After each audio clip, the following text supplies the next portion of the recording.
Hello my dear friends, എല്ലാവർക്കും നമസ്കാരം. ഞാനിന്നിവിടെ ബഞ്ചാറാസ് മുൾട്ടാനി മിട്ടി ഫേസ് പാക്ക് എങ്ങനെ നമ്മുടെ ഫേസിൽ ഉപയോഗിക്കാമെന്നാണ് കാണിച്ചു തരുന്നത്. ഇതാണ് ഇതിൻ്റെ പാക്ക്. ഇതിൻ്റെ വില എന്ന് പറയുന്നത് ക്ലിയർ സ്മൂത്ത് സ്കിൻ, 40 രൂപയാണ് ഇതിൻ്റെ വില.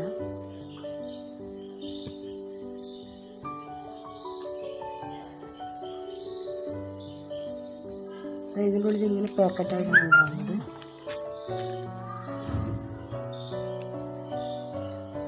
ആദ്യം നമുക്കൊരു പ്ലേറ്റ് എടുക്കാം.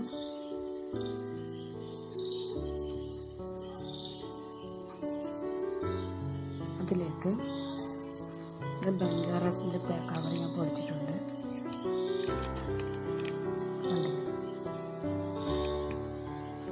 20 ഗ്രാമാണ് ഒരു പാക്കറ്റിൽ.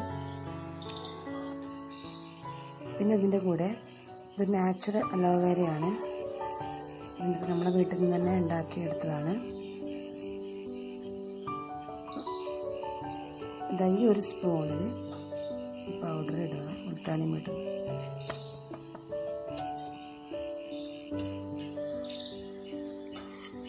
അതിനുശേഷം അലോവേര ജെല്ല് ഞങ്ങളിതിലേക്ക് ആക്കിയിട്ട്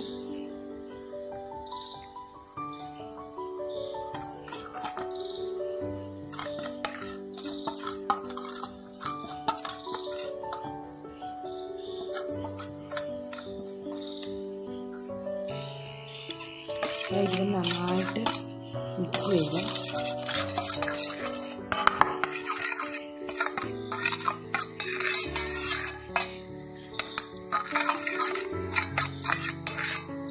നിങ്ങൾക്ക് ഇതുപോലെ തൈര് വേണമെങ്കിൽ ആഡ് ചെയ്യാം, തക്കാളി നീര്, നാരങ്ങ നീര്, തേൻ, ഇതൊക്കെ ചേർത്ത് മുൾട്ടാനി മിട്ടിയുടെ കൂടെ ചേർത്ത് നിങ്ങൾക്ക് വേണമെങ്കിൽ ഫേസിൽ അപ്ലൈ ചെയ്യാം. ഇത് ഞാനിവിടെ ഇതൊരു കട്ടി പോലെ തോന്നും നിങ്ങൾക്ക്. ഈ അലോവേര ജെല്ല് ജ്യൂസ് ആക്കണമെങ്കിൽ നല്ല ടേസ്റ്റ് പോലെ നമുക്ക് കിട്ടും.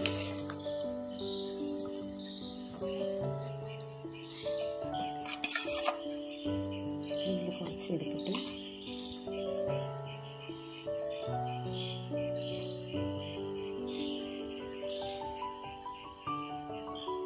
കൈ നന്നായിട്ട് അപ്ലൈ ചെയ്യുക.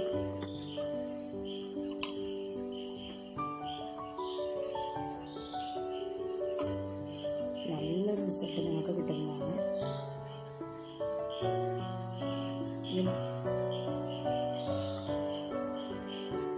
ഇത് ഡെയിലിയും ചെയ്യണ്ട,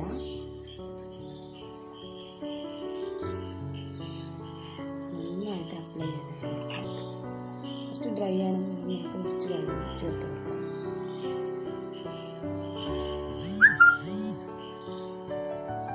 നമുക്ക് വീക്കിൽ ഇതുപോലെ ഫേസിൽ വീക്കിൽ ഒരു 2-3 പ്രാവശ്യം മാത്രം ചെയ്താൽ മതി, ഡെയിലി ചെയ്യണമെന്നില്ല. ഞാനിപ്പോൾ 15 മിനിറ്റ് ശേഷം അത് ഉണങ്ങാൻ വെച്ച് 15 മിനിറ്റ് വെക്കണം. അതിനുശേഷം കഴുകി നല്ല ഭംഗിയാക്കി വെച്ചിട്ടുണ്ട്. ഇതൊക്കെ ഉടച്ച് നല്ല ക്ലീൻ ആക്കിയിട്ടുണ്ട്. കണ്ടില്ലേ, വലിയ കളറൊന്നും വന്നിട്ടില്ലെങ്കിലും കുറച്ച് വ്യത്യാസം എനിക്ക് ഫീൽ ചെയ്തിട്ടുണ്ട്. നമ്മൾ ആദ്യമായിട്ട് ഒരു പ്രാവശ്യം ചെയ്യുമ്പോഴൊന്നും നല്ല കളറൊന്നും ചിലപ്പോൾ കിട്ടണമെന്നില്ല. ഒരു വീക്കിൽ 2-3 പ്രാവശ്യങ്ങൾ ചെയ്താലേ എന്തെങ്കിലും എഫക്റ്റ് കിട്ടുള്ളൂ. നമുക്ക് കാണാം, ആദ്യം ഒരു കൈ കുറച്ച് കറുത്തിട്ടാണ് ഉണ്ടായത്. അപ്പോൾ കുറച്ചൊരു കളറുള്ള പോലെ എനിക്ക് തോന്നുന്നുണ്ട്. അപ്പോൾ നിങ്ങളെല്ലാവരും ഇത് നിർബന്ധമായും പരീക്ഷിക്കണമെന്ന് ഞാൻ പറയില്ല. ഇതൊക്കെ വാങ്ങുന്ന യൂസ് ചെയ്യുന്നവർ ഇതൊക്കെ ഇങ്ങനെയൊക്കെ ട്രൈ ചെയ്യാം. ഞാൻ പറഞ്ഞതുപോലെ തൈരിൻ്റെ കൂടെയോ തേനിൻ്റെ കൂടെയൊക്കെ നിങ്ങൾക്കിത് ഈ Multani mitti face pack add ചെയ്തിട്ട് അപ്ലൈ ചെയ്യാം. നല്ല റിസൾട്ട് തന്നെ കിട്ടുന്നത്. കുറച്ച് മസാജൊക്കെ ചെയ്ത് കുറച്ച് ഡ്രൈ ആയി ഉണങ്ങി 15 മിനിറ്റ് കഴിഞ്ഞ ശേഷം കഴുകി നല്ല ക്ലീനാക്കി മുഖം തോർത്ത് വയ്ക്കുക. മുഖം വലിയുന്ന പോലെ തോന്നുന്നുണ്ടെങ്കിൽ കുറച്ച് എണ്ണ കൂടി വേണമെങ്കിൽ അതിന് കൂടെ പുരട്ടി കൊടുക്കാം. ഞാൻ ആദ്യമായിട്ടാണ് ഈ വീഡിയോ ചെയ്യുന്നത്, അതുകൊണ്ട് ചില തെറ്റുകുറ്റങ്ങളൊക്കെ ഉണ്ടാകാം. എല്ലാവരും ലൈക്ക് ചെയ്യുക, എന്നെ സപ്പോർട്ട് ചെയ്യുക. Thank you.